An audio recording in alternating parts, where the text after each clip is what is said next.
Amos, Kabanata 8.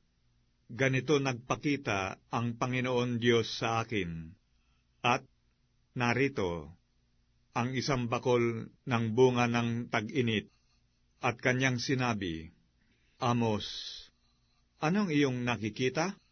At aking sinabi, isang bakol ng bunga ng tag-init.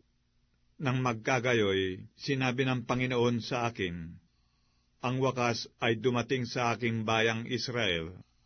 Hindi na ako daraan pa uli sa kanila, at ang mga awit sa templo ay magiging mga pananambitan sa araw na yaon.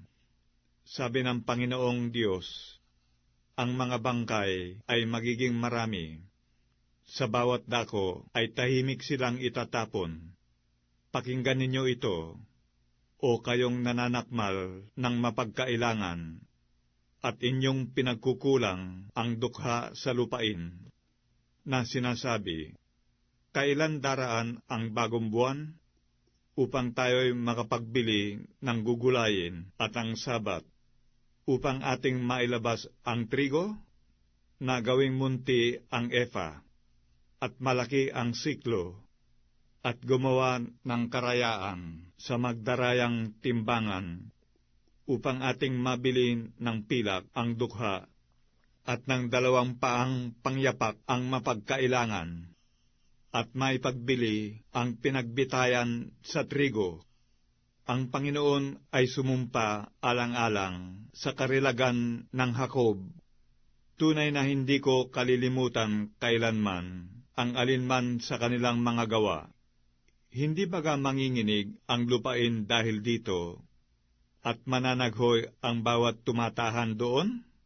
Oo, sasampang buo na gaya ng ilog, at mababagabag at lulubog uli, gaya ng ilog ng Ehipto, at mangyayari sa araw na yaon, sabi ng Panginoong Diyos, na aking palulubugin ang araw sa katanghalian tapat, at aking padidilimin ang lupa sa maliwanag na araw, at aking papalitan ng panaghoy ang inyong mga kapistahan, at taghoy ang lahat ninyong awit, at ako'y maglalagay ng kayong magaspang sa lahat na balakang, at kakalbuhan sa bawat ulo, at aking gagawin gaya ng pagtaghoy sa isang bugtong na anak, at ang wakas niyaon ay gaya ng mapanglaw na araw.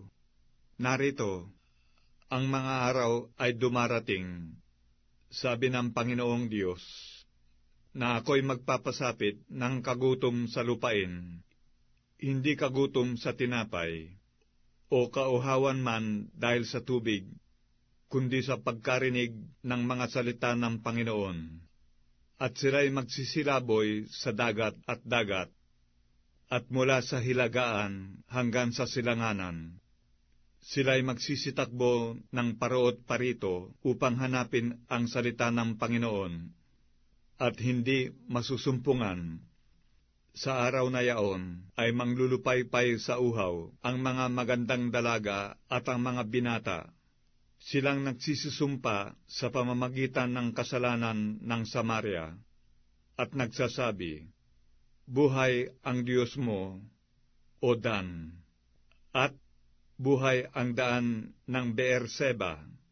Sila'y mga bubual, at kailanmay hindi na mga kababangon.